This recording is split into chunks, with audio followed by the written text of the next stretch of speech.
அரசு பள்ளி மாணவர்களுக்கு 7.5% மருத்துவ உள் ஒதுக்கீடு செஞ்சு கொடுத்துட்டார். இந்த 5 வருடமா எவ்வளவு பாலியல் பலாத்காரம் எடப்பாடியார் பீரியட் அப்படி இருந்ததா? எல்லா மாவட்ட மக்களும் நினைச்சு பார்க்கணும்ல. இதை மக்கள்கிட்ட ஒரு கேள்வி, எடப்பாடியாருக்கு ஏன் ஓட்டு போடல?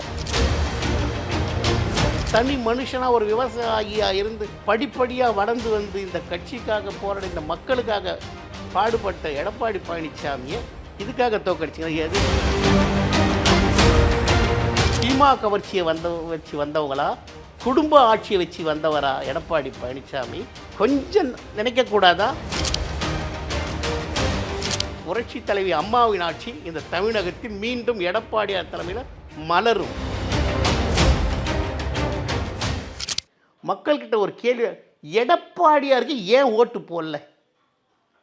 நீங்கள் கடந்த எல்லா முதலமைச்சர்களையும் பாருங்கள், அவர் செஞ்ச தவறு என்ன? நான் கேட்குற கேள்வி இதுதான். முதலமைச்சராக இவர் உருவாக்கிய மக்கள் நல திட்டங்கள் நான் சொல்லிட்டு வரேங்க. சாலை வசதி, மேம்பாலம், நெடுஞ்சாலை வசதி, வளர்ச்சி எப்படி இருந்தது அவர் இருக்கும்பொழுது? எப்படி சீர்படுத்தினார் தெரிஞ்சுக்கிங்க. 6 மாவட்டங்களை பிரித்து கொடுத்தார் வருவாய்த்துறையில். அந்த மாவட்ட தலைநகரம், அந்த மாவட்டத்துக்கு அதால் அந்த மாவட்டம் எவ்வளவு வளர்ச்சி அடைஞ்சிருக்கோம். அந்த மக்கள்லாம் நன்றி மறந்துட்டீங்களா? இன்னொரு கேள்வி, ஒவ்வொரு மாவட்டத்துக்கும் 11 புதிய அரசு மருத்துவக் கல்லூரி தொடங்கி வச்சார். அரசு பள்ளி மாணவர்களுக்கு 7.5% மருத்துவ உள் ஒதுக்கீடு செஞ்சு கொடுத்துட்டார். ஒவ்வொரு மாவட்டத்திலையும் 2 பிள்ளை 3 பிள்ளையாவது மருத்துவர் ஆகியிருக்காங்கல்ல. அது கனவுல ஏழை மாணவர்களுக்கு எந்தவித செலவுமின்றி ஏற்படுத்தி கொடுத்தாரு. அதை நன்றியோடு நினச்சிருக்கக்கூடாது? இது சாதனைகள். எங்கள் எடப்பாடியார் பொதுச் செயலாளர் எடப்பாடியாரோட சாதனைகளை சொல்ல வரேன். விவசாயிகளுக்கு பாதுகாக்கப்பட்ட வேளாண் மண்டலமாக தஞ்சை மாவட்டத்தை அறிவித்தார். அந்த தஞ்சை மாவட்டக்காரங்களுக்கு கொஞ்சமாக புரிதல் வேண்டும்ல. அதுக்கு அடுத்தது பார்த்தா குடிமராமத்து திட்டம், ஏரி குளம்லாம் சீரமைப்பு. அதாவது அத்திக்கடவு அவிநாசி திட்டத்தை தொடங்கி எந்த முதலமைச்சரும் செய்ய முடியாத ஒரு திட்டத்தை கொண்டு வந்து ஏரி குளம் எல்லாத்தையும் சீரமைக்கிறதுக்கு அந்த வண்டல் மண்ணை விலையில்லாமல் அந்த விவசாயிகளுக்கே கொடுத்து அந்த ஏரி குளம் குட்டையெல்லாம் தண்ணி நிரப்ப செய்ய, அதுக்காக தோக்கடிச்சிங்க. அதுக்கு அடுத்தது அடிப்படை வசதிகள் மற்றும் அந்த மாவட்ட வளர்ச்சி எல்லாமே செஞ்சு கொடுத்துருக்காரு. பெண்கள் பாதுகாப்புக்கு அம்மா ரோந்து வண்டி சுற்றிக்கிட்டே இருந்து இந்த 5 வருடமாக எவ்வளவு பாலியல் பலாத்காரம், குழந்தை முதல் கிழவி வர எவ்வளவு பாலியல் பலாத்காரம் எடப்பாடியார் பீரியடில் அப்படி இருந்ததா? எல்லா மாவட்ட மக்களும் நினச்சி பார்க்கணும்ல. இதை அடுத்தது பெண்களுக்கு 2 சக்கர வாகனம் மானியம் அம்மாச்சு தொடர்ந்து இவரும் கொடுத்தாரு. இது இவரும் கொடுத்தாருன்றதுக்கு பின்னாடி நான் ஏன் இவரும் கொடுத்தாருன்றது நான் அந்த காரணத்தை சொல்ல வரேன். மானியம் கொடுத்து அந்த மானிய ஸ்கூட்டரை கொடுத்தாரு. மருத்துவ நிதியை அதாவது இன்சூரன்ஸ் 18,000 ரூபாவை உயர்த்தி கொடுத்தாரு. அதுவுமா அது தப்பா? விவசாய கடன் 2 முறை அவர் ஆட்சியில் தள்ளுபடி பண்ணியிருக்காரு. அது எந்த முதலமைச்சரும் செய்யாத வறட்சி நிவாரணமும் கொடுத்துருக்காரு. நீர்ப்பாசன மேம்பாடை மேம்படுத்தியிருக்காரு. முதலீடுகள், வேலைவாய்ப்பு முயற்சிகள், முதலீடுகள் அயல்நாட்டுக்கு போயிட்டு முதலீடுகள் எவ்வளோ கொண்டு வந்தார்.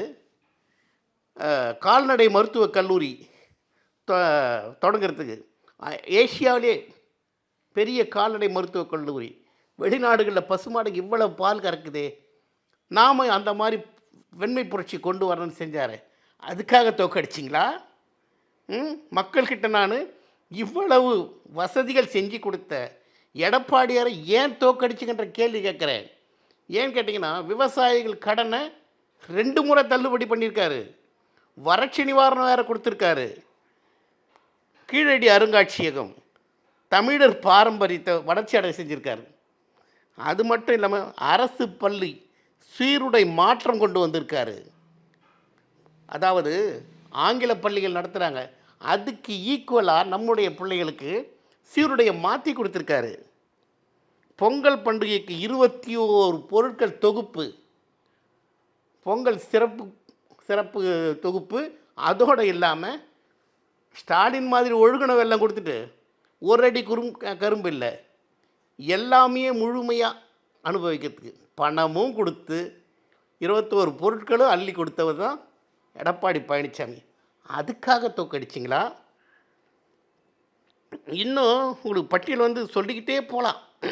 11 மருத்துவக் கல்லூரி மட்டும் இல்லை, 64 கலை மற்றும் அறிவியல் கல்லூரி. அது மட்டும் இல்லை, கால்நடைகளுக்கு கால்நடை மருத்துவக் கல்லூரி, இப்படி பாலிடெக்னிக் காலேஜ்.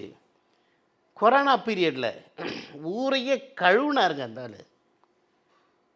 எங்கள் பொதுச் செயலாளர் வந்து ஊரையே கழுவினார், ஒரு வாசலும் கழுவினார். நம்ம இந்தியாவே மோடியை கேட்கும்போது தமிழ்நாடை ஃபாலோ பண்ணுங்க, அங்கே தான் இறப்பு சதவீதம் கம்மி, எடப்பாடி பழனிசாமி எப்படி பண்ணுறாருன்னு பாருங்கள் பாடமாக இருந்தது இந்த மாநிலம் தமிழக அரசு எடப்பாடியார் காலத்தில். அடுத்தது நம்ம கொரோனா பீரியடில் எந்தவித வருமானமும் கிடையாது. அதாவது அரசு பணியாளர்களுக்கு எல்லாத்தையுமே நம்ம போக்குவரத்து துறையாக இருக்கட்டும், மருத்துவத்துறையாக இருக்கட்டும், வணிக வரித்துறையாக இருக்கட்டும், இப்படி எல்லாமே, பெட்ரோல் பங்க் இயங்கலை, இப்படி எதுவுமே வருமானம் இல்லாத டைமில் கூட யாருக்குமே சம்பள பாக்கி இல்லாமல் கொடுத்தது.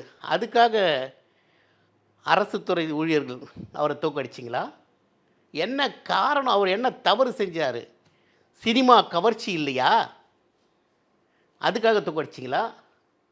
இல்லை குடும்ப ஆட்சி தொன்று தொட்டு வருது, அது இல்லாமல் தனி மனுஷனாக ஒரு விவசாயியாக இருந்து படிப்படியாக வளர்ந்து வந்து இந்த கட்சிக்காக போராட, இந்த மக்களுக்காக பாடுபட்ட எடப்பாடி பழனிசாமியை இதுக்காக தோக்கடிச்சிங்களா? எது யார்? இந்த 3 பேரையும் நிலைநிறுத்தி பாருங்கள். யார் சிறந்த முதலமைச்சர்? யார் சாதாரணமானவர்? மக்களோட மக்களாக பழகினவரா? சினிமா கவர்ச்சியை வச்சு வந்தவங்களா? குடும்ப ஆட்சியை வச்சு வந்தவரா எடப்பாடி பழனிசாமி? கொஞ்சம் நினைக்கக்கூடாதா யார் சிறந்த முதல்வர்னு? தயவு செய்து இதை நினச்சி பார்த்து நீங்கள் ஓட்டு போட்டுக்கணும். தவறி போச்சு. ஓகே, அடுத்தது நிச்சயமாக அவர் கூட இருந்து தொண்டர்களாகிய நாங்களும் சரி, மாவட்ட செயலாளரும் சரி, பொதுக்குழு உறுப்பினர்களும் சரி, செயற்குழு உறுப்பினர்களும் சரி, அவர் பக்கம் துணை இருந்து இப்போ வெற்றி பெற்றிருக்கிற, அவருக்கு பக்கத்துணையாக இருக்கிற எம்எல்ஏக்களும் கூட அவங்க கூட போய், அதாவது சில பேர் போயிட்டாங்க, அவங்க கூடலாம் சேராமல் இவருக்கு பக்கத்துணை இருந்து உழைச்சிங்கன்னா நிச்சயமாக புரட்சித் தலைவர் ஆட்சி, புரட்சித் தலைவி அம்மாவின் ஆட்சி இந்த தமிழகத்தில் மீண்டும் எடப்பாடியார் தலைமையில் மலரும்.